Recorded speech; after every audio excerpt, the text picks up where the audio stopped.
Victoria 3, Relations and Infamy in Dev Diary number 19. Well, it starts with relations, goes further to infamy, which is when you do bad things to other countries. So, the relations. There's a relation structure with some values that define how other countries react to you. You can say there's a scale between -100 and +100. So, an overall diplomatic standing. In Victoria 3, two countries will always have the same relations score towards each other, not like in Europa Universalis, where a country can like another country where the back love is rather a hate. So, highest to lowest is warm, 80 to 100, amiable, 50 to 79, cordial, 20 to 49, neutral, -19 to 19, poor, -20 to -49, cold, -50 to -79, and hostile, -80 to -100. So similar to the categories that you can have in the relationships in Stellaris. Your relationships with the great powers will be especially important. They are the ones with a global reach to potentially affect you no matter where the country is located. And there you can see that you have an overview over that. As you can see, that's mostly cold, but sometimes hostile, cordial, neutral. That's just a mix of that. Examples for cordial include, for example, the Non-Aggression Pact or the Customs Union. How do you raise and lower relations? Primary way is through improve relations and damage relations. So you send them hate or you send them love, and diplomatic incidents, so events, can also happen. And expel diplomats, diplomatic action, which can also be taken, is also a way, of course, to worsen relations. Here you have an overview about Europe, and you see France has very few friends. So you click on France and you can see the enemies, they are in red, and the green ones are rather the friends. And the rest of the countries, they just don't care, they are neutral. So they're only loved kind of by Austria and whatever that is, Savoy or something like that, and maybe is that Corsica. And all the others, kind of big powers at least, they really hate France. So there's that. If we click on that, we can see the relations between France and Austria are cordial, but ongoing efforts to damage relations are at 91% progress, plus 1% each day, and will result in mutual relations changing by -1 on the 10th of September 1837. So damage relations progress from Austria each day towards decreasing relations. These efforts can damage relations by up to -5. So you can, through these actions, damage relations, and this means that it is vice versa, that one country can start to damage relations while the other can heal the relations with improved relations again. So it can stay in balance if one country always sends love to the other and the other country always sends hate back, then the countries will stay neutral. But in both cases it requires effort to have something. And I think probably, you would probably also need something like hostile to declare a war on another country. So that's quite an interesting system, and we'll see if that is going into a diplomatic war of the kind I've just described. Then there's Infamy. That's a system previously talked about a little under the name of Threat. It works similarly to aggressive expansion in Europa Universalis. Let's not forget we had Infamy also in Europa Universalis a long time ago. So, the very localized effects of threat aggressive expansion did not feel appropriate to the far more globalized Victorian era.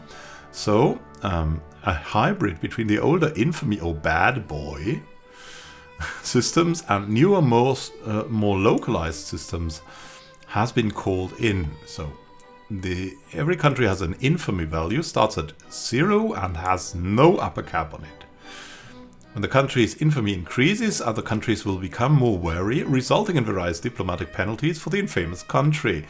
If the infamy exceeds the pariah threshold, which is currently set to 100, country becomes a potential target for a special contained threat diplomatic play, where the great powers step in to restore order. Let's just hope it's not one of the great powers, right, that has the infamy. Infamy decays slowly over time, and its rate of decay can be increased if the country has a large amount of unallocated influence capacity, representing that capacity being put to use, trying to salvage the country's global reputation instead. We have Bolivia here as an example. Bolivia's infamy has increased to the point where they will start feeling some diplomatic effects due to aggressive moves against its neighbors. Let's have a look at the infamy here. You can see an infamy decay of 0.120, base decay of 5 per year, and 25% from diplomatic mitigation. But they're infamous currently, 33. So if 100 is the worst, then 33 is quite something. And it's quite a dangerous state, and it's also, yeah, there were some wars. It's not yet too bad. Yeah, of course, it's not too late. Something like that. It sounds familiar to anyone who has played Victoria 2. Key difference is here is the diplomatic incident mechanic tied to infamy. What does that mean? In the vast majority of cases, any action a country takes, for example, demanding a land in diplomatic play, violating a neutral country's sovereignty during war that increases infamy, will also create a diplomatic incident localized at a particular strategic region. So that's one more of these things. On the map, for example, if you are starting a diplomatic play to demand a colony in West Africa, this will result in a diplomatic incident occurring there. Whenever that happens, the country making the incident suffers a penalty to their relations with all countries that have an interest in the region. The amount of it is based on the amount of infamy attached to the incident in question. So, if you do something very infamous, people won't like it. So, something probably unjustified, I'd say. So, it's a measure of how concerned the great powers are about a country. That's infamy. Measure of how concerned the great powers are about the country, or you, if you played. Such country rank has an effect on how much infamy a country gets when it commits a diplomatic transgression. The lower the rank of two countries involved, less infamy will be generated. Great powers care a lot more about actions taken by and against other great powers. So you're kind of flying under the radar if you're a minor power. So we can see here the Sikh Empire's ambitions on India not going to go unnoticed by countries with an interest there. But only there, not so much globally probably. Initial war goals. The Sikh Empire conquers the state of South Bengal from East India Company, and demanding this will result in a diplomatic incident in North India, giving 62.5 infamy to the Sikh Empire and reducing their relations with 18 countries.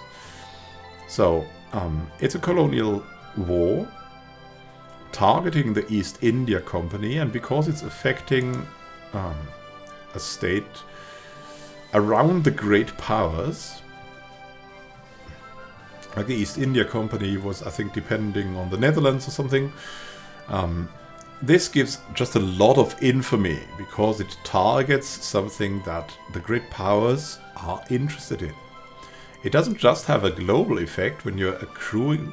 Where you're accruing it matters. If you keep taking actions that destabilize a particular strategic region, you will become very unpopular with the locals and outside powers that have an interest in this region. As you can see here, of course, great powers had an interest in the regions of East India Company, South Bengal in that case. What is a strategic region? A large predetermined geographic area consisting of a number of state regions, with the 715 state regions of the current internal build divided into a total of 49 strategic regions. So that's the strategic regions of Europe. The colors.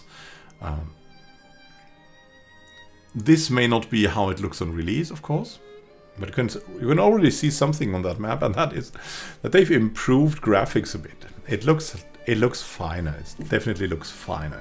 It looks nice. So we have a couple of regions here, Poland, northern Germany, southern Germany, Italy. I cannot. The Rhino Basin, the Rhine Basin. Yeah, the Rhino Basin. That's where the rhinos swim along to the North Sea, right? North France, South France, Iberia, Anatolia. Quite a lot of regions, actually. So interest is also not something flowery. It's something particular. A mechanic that determines whether or not a country has a stake in particular strategic region and plays into numerous different mechanics such as diplomatic plays, colonization, and diplomatic incidents. So how do you gain interest in a region so you can influence it?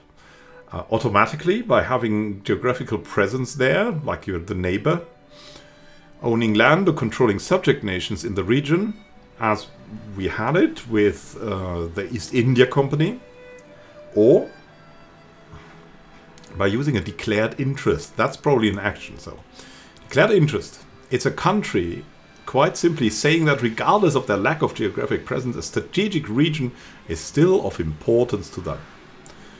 Yeah, that's something we had in Germany, for example, when they said the democracy of Germany is defended at the Hindukush. Yeah, that's what they said to say to justify they sent the military over there. Yeah, I mean that was a little bit far-fetched to be honest, but okay. Perhaps because they plan to colonize it, or they want to prevent a hated rival from expanding into it. Country can declare an interest in any region that is either adjacent to a region where they already have an interest, or which they can reach through the support of their naval supply network. Number of declared interests that is available to a country depends on their rank. A great power can choose to have its fingers in great many pies, while an insignificant power is limited to acting only in regions where they already have land. So that's declare interest is something you can only do as a really big power, only as a great power. Might want to declare an interest in Persia, for example, here, for numerous reasons, such as checking Russian or British aggression in the region, or as a precursor to seizing colonies there yourself. So you can seize, declare an interest in that strategic region, if you like it. Like I want my luxury villa there. I want a coffee plantation because I have difficulties waking up. I will declare the Persian Gulf or something like that. Is there coffee even there? I don't know. When I think of these regions, I think of delicious coffee. I don't know why. That is my association. So interests. Interests do not provide any inherent benefit to a country besides the ability to throw their weight around in a strategic region, and can actually be a bit of a double-edged sword in a country with interests all over the world. So it's probably like the cause in EU. Like if you don't claim the cause, they have a negative effect on your population, on your people, and you may get dragged into a lot of local conflicts. Ultimately, interests are our attempt to simulate such historical occurrences as why certain parts of the world simply got a lot more attention from the great powers than others at particular points during the century that Victoria III covers. And make nations act and care about things in a way that makes sense according to their national self-interest. For example, you're England, you need tea. You claim a region where there's tea. So you can have Mr. T giving you tea all day. Mr. T getting the tea from there and shipping it over to England, and then have a delicious tea.